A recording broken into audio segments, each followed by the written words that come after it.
The morning sun filtered through the tall windows of Kensington. Palace's Princess Charlotte walked quietly down the marble corridor. Her small footsteps echoed softly against the ornate walls, but her usual bright smile was nowhere to be seen. The 8-year-old princess had always been known for her spirited nature and infectious laughter.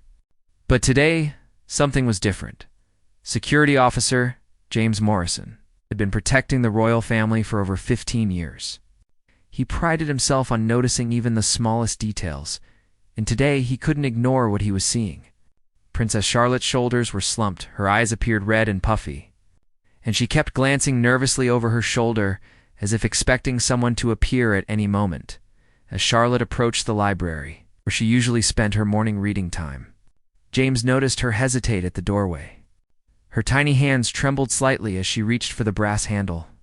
It was then that he heard it, the unmistakable sound of Queen Camilla's voice echoing from within the room, sharp and cutting through the morning silence. The conversation inside was muffled, but James could make out enough to understand that Charlotte was being scolded harshly for something. The queen consort's tone was cold and dismissive, completely different from the warm, grandmotherly image she presented to the public. James had witnessed many private family moments during his years of service, but this felt different. This felt wrong. When Charlotte finally emerged from the library 20 minutes later, tears were streaming down her face. She tried to wipe them away quickly, but James saw everything. The little princess looked around frantically, as if searching for someone to comfort her. But the corridor was empty except for the watchful guard. James felt his protective instincts surge. He had sworn an oath to protect the royal family, and that included protecting them from harm within their own walls. As Charlotte hurried past him toward her private quarters, he made a decision that would change everything.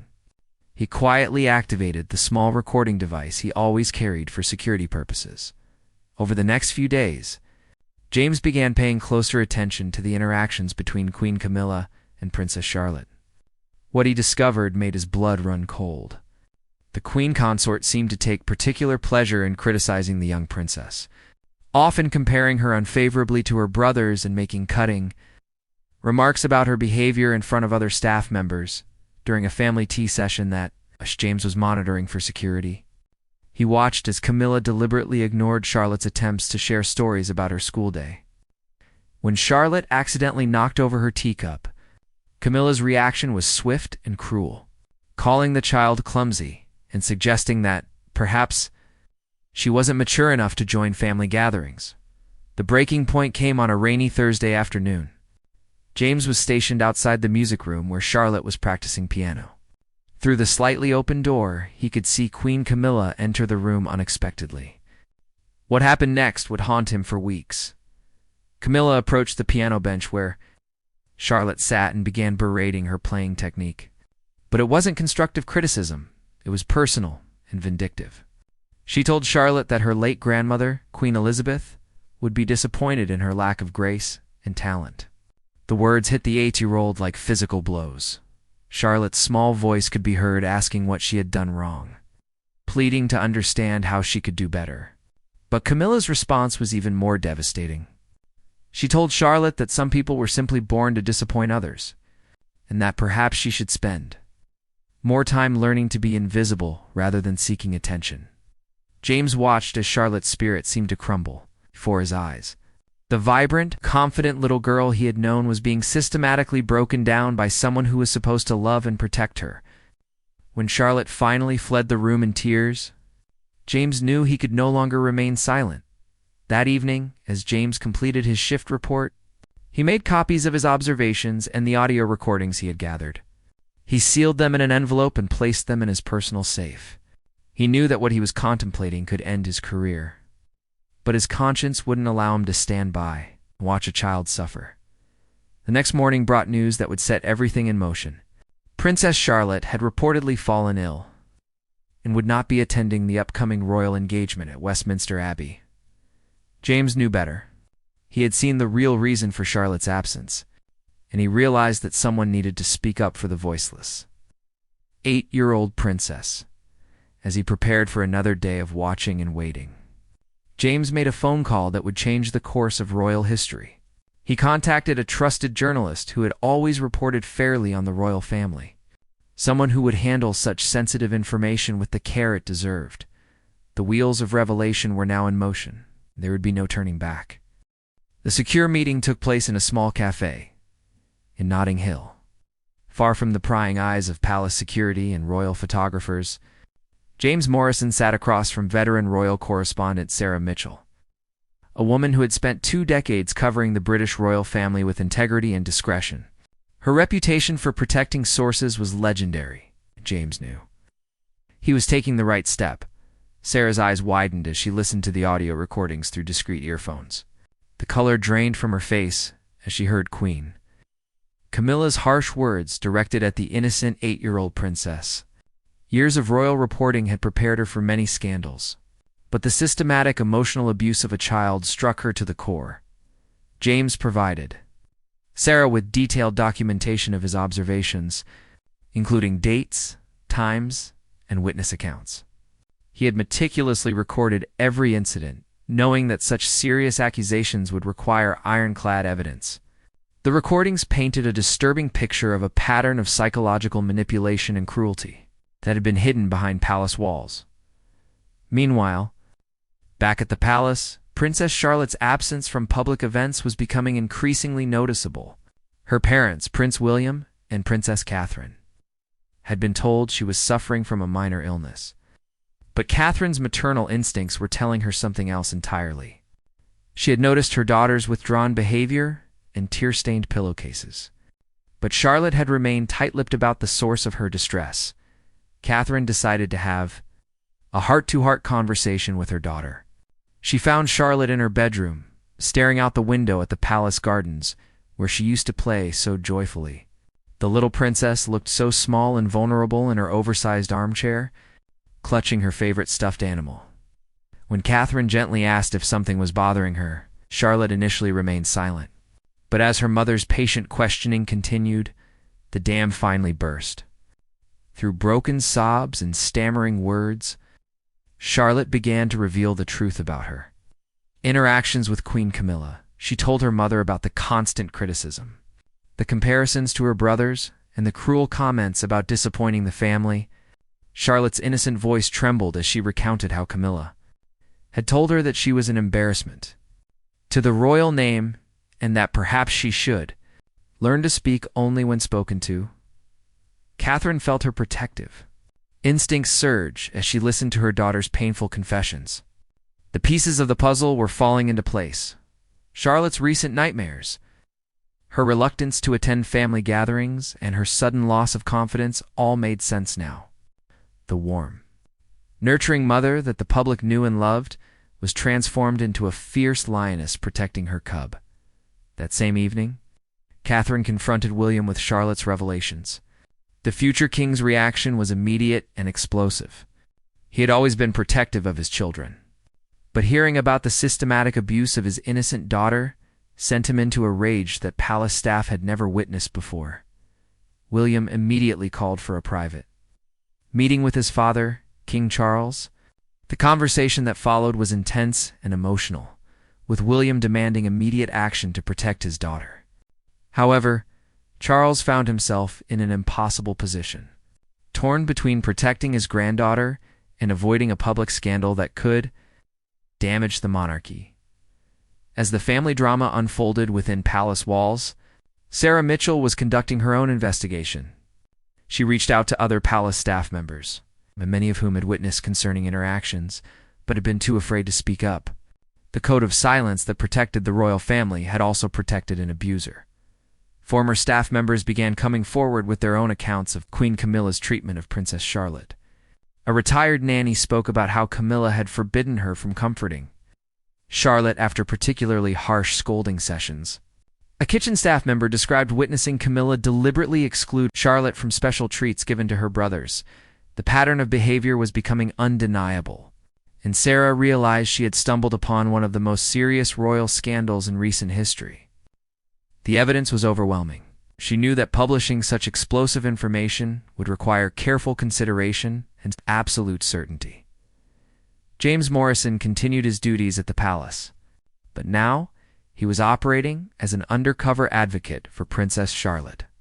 He began documenting every interaction between the queen consort and the young princess, building an even stronger case for the inevitable reckoning that was approaching. During a particularly tense family dinner that James was monitoring for security purposes, he witnessed another disturbing exchange. When Charlotte accidentally spilled gravy on her dress, Queen Camilla's response was swift and cruel. She announced to the entire table that Charlotte was clearly too immature to dine with adults and should perhaps take her meals in the nursery with the younger children. The humiliation on Charlotte's face was heartbreaking, but what made it worse was the uncomfortable silence from the other family members. James realized that Charlotte had been suffering in isolation, with no one willing or able to defend her against the queen consort's systematic cruelty that night. As James compiled his latest observations, he received a secure message from Sarah Mitchell. She had completed her preliminary investigation and was ready to move forward with the story. However, she wanted to give the royal family an opportunity to address the situation internally before going public. The message that would shake the foundations of the British monarchy was about to be delivered, and Princess Charlotte's suffering was finally going to be brought into the light. The emergency family meeting was called for early Sunday morning in the king's private study at Windsor Castle.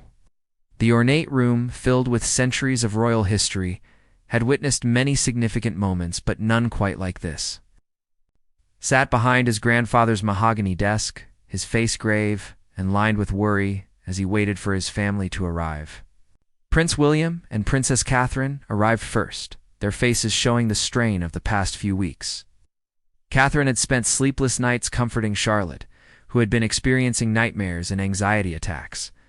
William's jaw was set with determination, ready to demand justice for his daughter regardless of the consequences for the monarchy.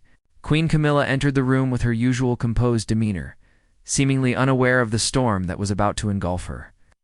She had noticed the unusual tension in the palace over recent days, but had attributed it to the stress of upcoming royal engagements and media scrutiny. Sarah Mitchell had agreed to give the royal family 48 hours to respond to her findings before publication. Her formal letter to the king's private secretary had outlined the evidence in stark detail, making it clear that the story would proceed with or without royal cooperation. The monarchy was facing one of its most serious internal crises in decades.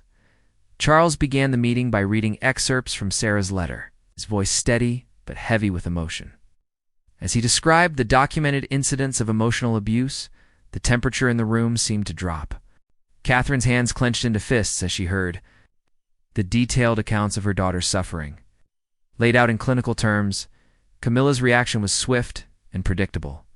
She denied the allegations vehemently, claiming that she had always treated Charlotte with love and appropriate discipline. She suggested that the child was oversensitive and that normal correction was being misinterpreted as abuse by disloyal staff members with ulterior motives. But William was prepared for her denials. He had spent hours reviewing James Morrison's documentation with Catherine, and they had identified specific incidents that contradicted Camilla's claims.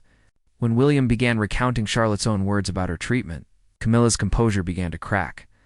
The confrontation escalated when Catherine spoke up for the first time. Her voice was calm but filled with steel as she described watching her confident, joyful daughter transform into an anxious, withdrawn child. She detailed Charlotte's tearful confessions and the physical symptoms of stress that had become increasingly apparent. Charles found himself in an impossible position. His wife was being accused of systematically abusing his granddaughter, but the evidence was becoming harder to dismiss. The recordings that James had provided were particularly damaging, capturing Camilla's voice clearly as she delivered cruel and inappropriate comments to an 8-year-old child. The meeting took a dramatic turn when William announced that he had already consulted with child protection specialists and legal experts. He made it clear that Charlotte's welfare was his primary concern and that he was prepared to take whatever steps necessary to protect her, including limiting her contact with Queen Camilla. Camilla's mask finally slipped completely. In a moment of unguarded anger, she lashed out at Charlotte directly, calling her a spoiled little drama queen and suggesting that the child had manipulated everyone with false tears and exaggerated stories. The words hung in the air like poison, confirming everything that had been documented. The silence that followed was deafening. Ow. Charles stared at his wife in horror, finally seeing the person that had been hidden behind the public facade. Face had gone pale with shock, while William's expression darkened with barely controlled fury. James Morrison, who had been stationed outside the study for security purposes, had heard every word through the slightly open door. His decision to come forward was now completely vindicated, and he felt a surge of satisfaction knowing that Charlotte would finally be protected. The immediate aftermath of the confrontation was swift and decisive. Charles, faced with undeniable evidence and his wife's damning outburst, made the difficult decision to temporarily suspend Camilla from all royal duties pending a full investigation. The announcement would be made to the palace staff within hours. Catherine immediately left the meeting to check on Charlotte, who had been staying with her grandmother Carol Middleton during the family crisis. The little princess was slowly beginning to show signs of recovery in the safe environment, but Catherine knew that healing would take time. William spent the remainder of the day coordinating with legal and public relations, experts to prepare for the media storm that would inevitably follow. The palace communications team was briefed on the situation and began developing strategies. To manage the crisis while protecting Charlotte's privacy, Sarah Mitchell received confirmation that evening that the royal family would cooperate with her investigation and provide an official response to her findings. However, she also learned that other media outlets were beginning to pick up rumors about unusual activity within the palace walls. The story was about to break whether the royal family was ready or not. James Morrison's brave decision to speak up for a vulnerable child had set in motion events that would reshape the monarchy and ensure that Princess Charlotte would never again suffer in silence. As night fell over Windsor Castle, the ancient walls seemed to hold their breath, waiting for the dawn that would bring unprecedented change to the British royal family. The news broke at 6 in the morning, sending shockwaves through media outlets across the globe.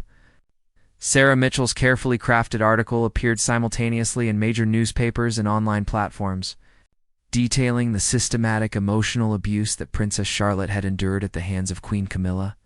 The headline dominated front pages from London to New York, creating an unprecedented crisis for the British monarchy. Within hours, Buckingham Palace was surrounded by reporters, photographers, and concerned citizens demanding answers.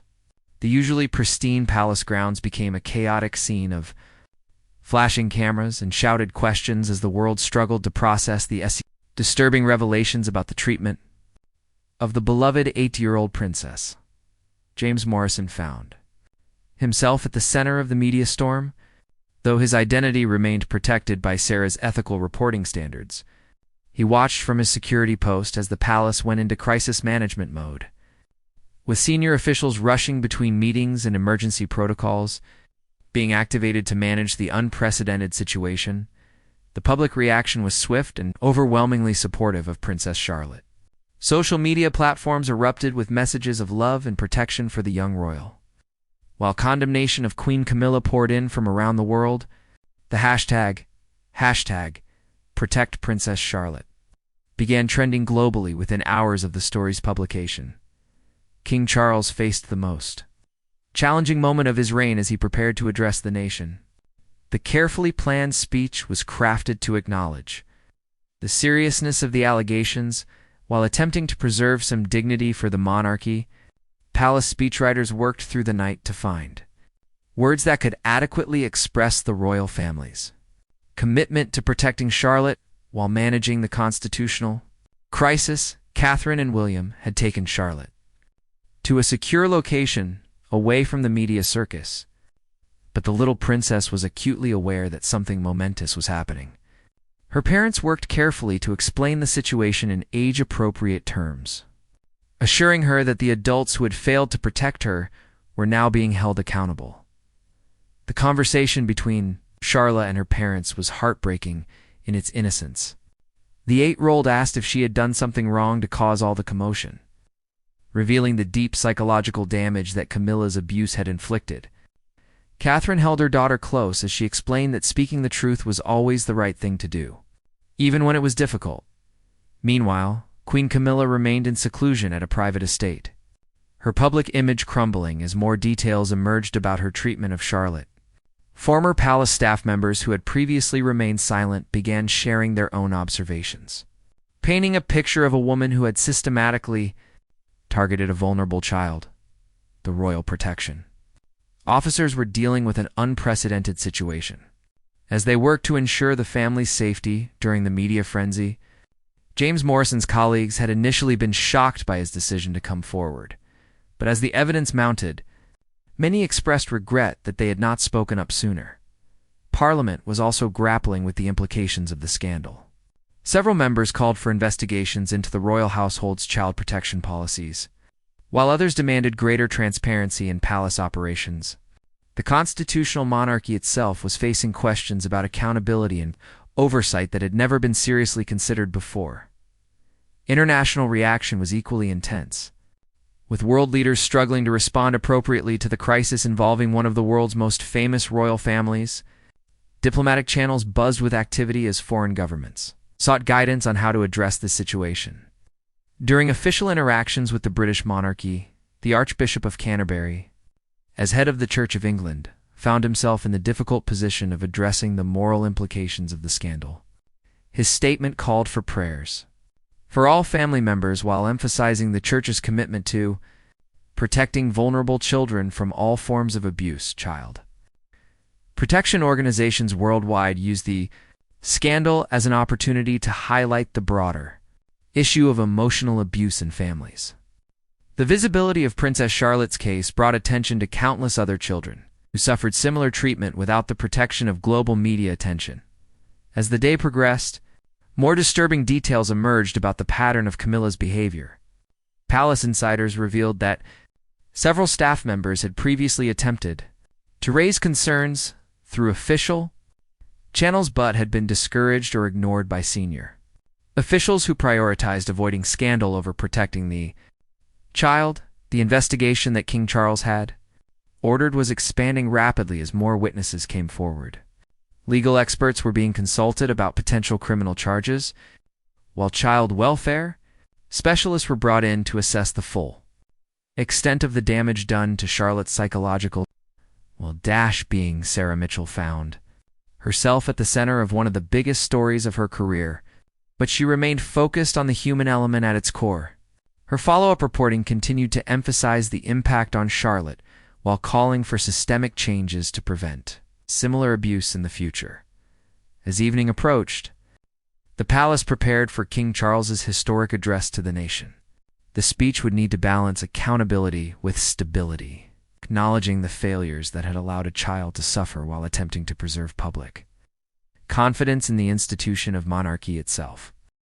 King Charles appeared on television screens across the Commonwealth at 8 o'clock that evening, his face bearing the weight of a monarch confronting the darkest moment of his reign. The ornate throne room provided a stark contrast to the gravity of his words as he began the most difficult speech of his life, addressing not just his subjects but the world. His voice was steady but heavy with emotion as he acknowledged the allegations against Queen Camilla and announced her immediate removal from all royal duties pending a comprehensive investigation. The king's admission that the palace had failed to protect Princess Charlotte sent shockwaves through constitutional experts, as no reigning monarch had ever before publicly acknowledged such a personal and institutional failure. The speech marked a historic turning point for the British monarchy, with Charles promising unprecedented transparency and accountability in royal household operations. He announced the establishment of an independent oversight committee to investigate child protection policies within all royal residences, ensuring that no child would ever again suffer in silence. Behind palace walls, Catherine and William watched the broadcast with Charlotte, who sat quietly between her parents as her grandfather spoke about protecting children and holding adults accountable for their actions.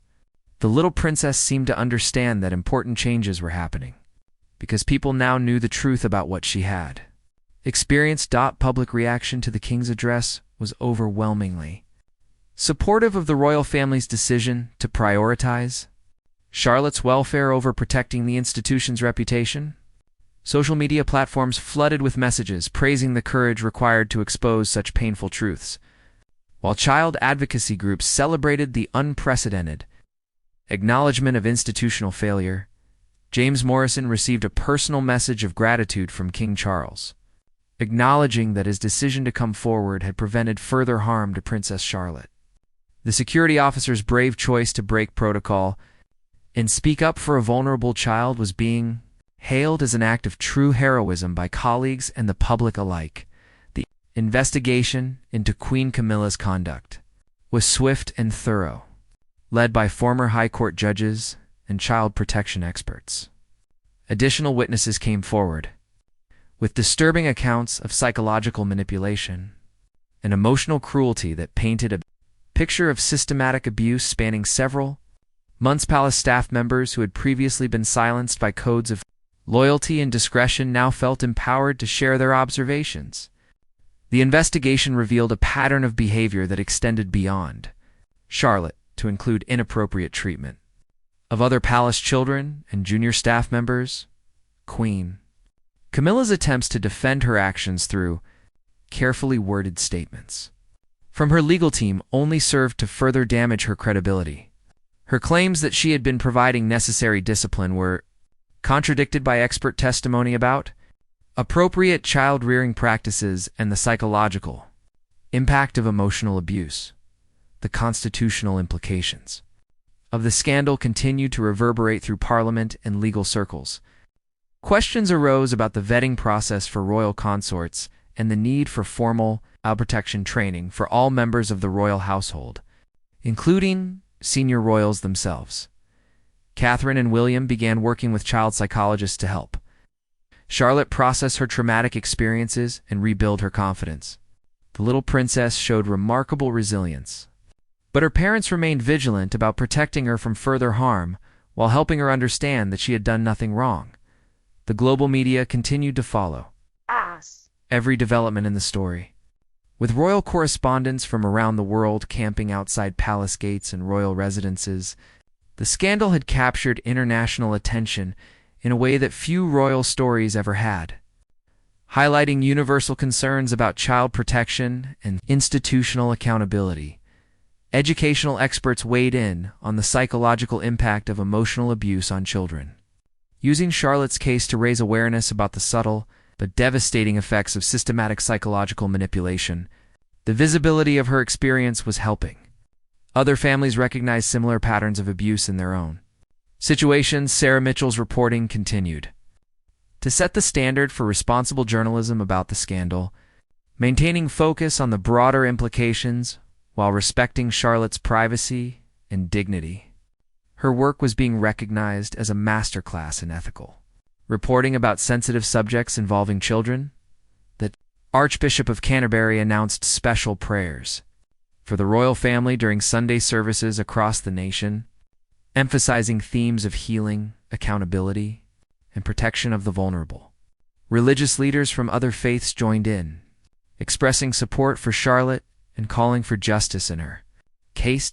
International child protection organizations used the unprecedented visibility of the scandal to launch campaigns about recognizing and reporting emotional abuse.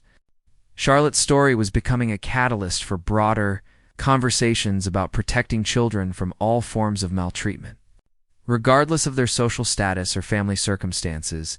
As the week progressed, it became clear that Queen Camilla's position within the royal family was untenable.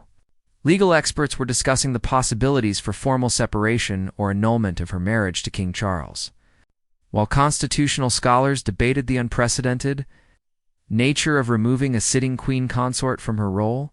The transformation of palace culture was already beginning, with new protocols being implemented to protect staff members and family members from inappropriate treatment.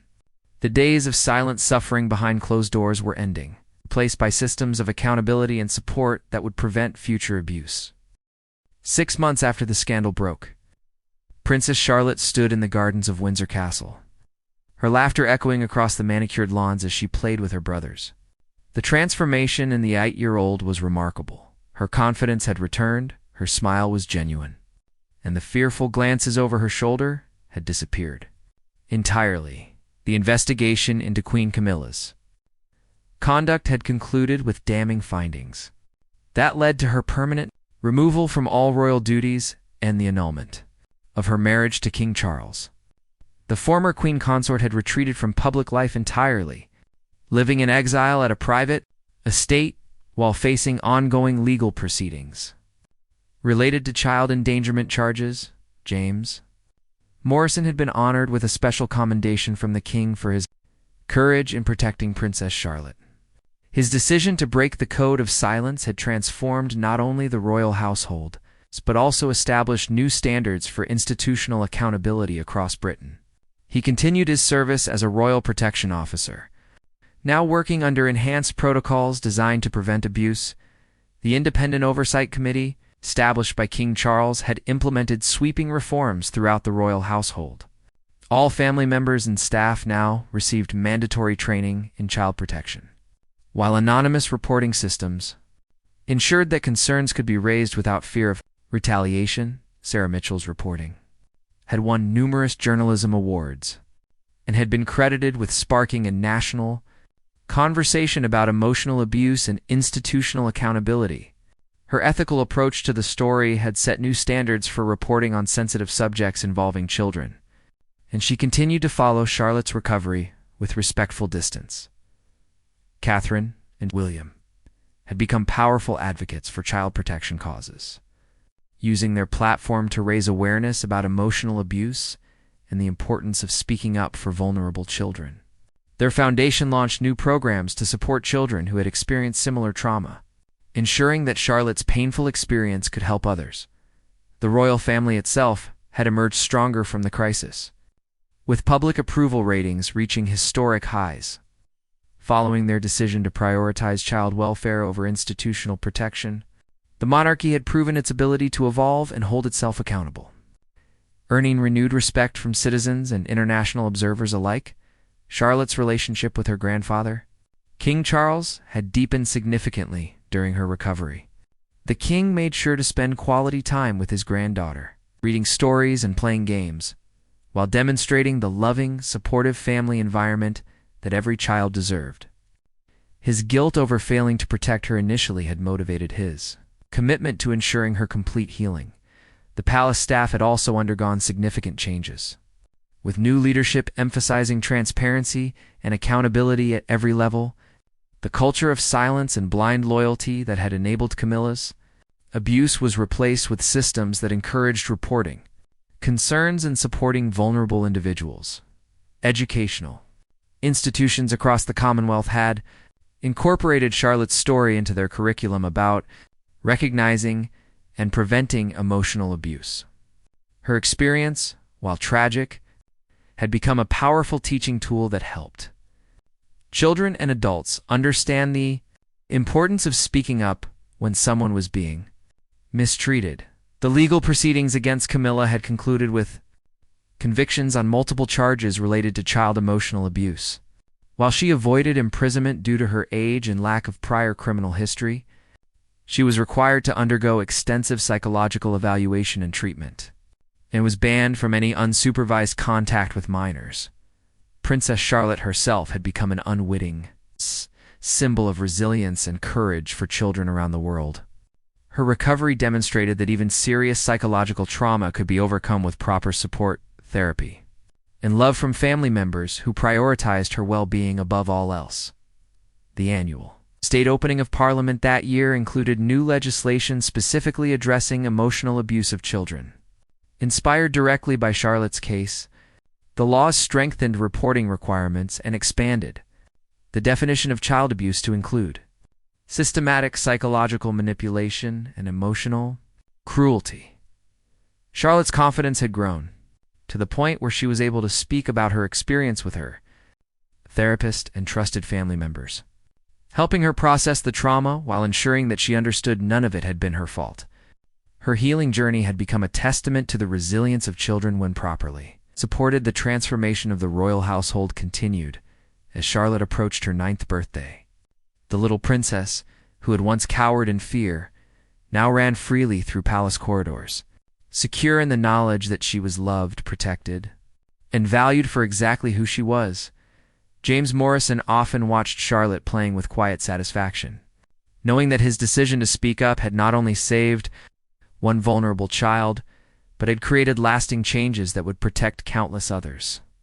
The courage he had shown in breaking his silence had proven that sometimes the greatest act of loyalty was refusing to remain quiet in the face of injustice. As the sun set over Windsor Castle, Princess Charlotte raced toward the palace entrance where her parents waited with warm smiles and open arms. The nightmare that had once haunted these halls was over, replaced by the laughter and joy that should always fill a child's world. The royal guard had indeed insisted on full disclosure, and in doing so, had helped restore innocence to where it belonged.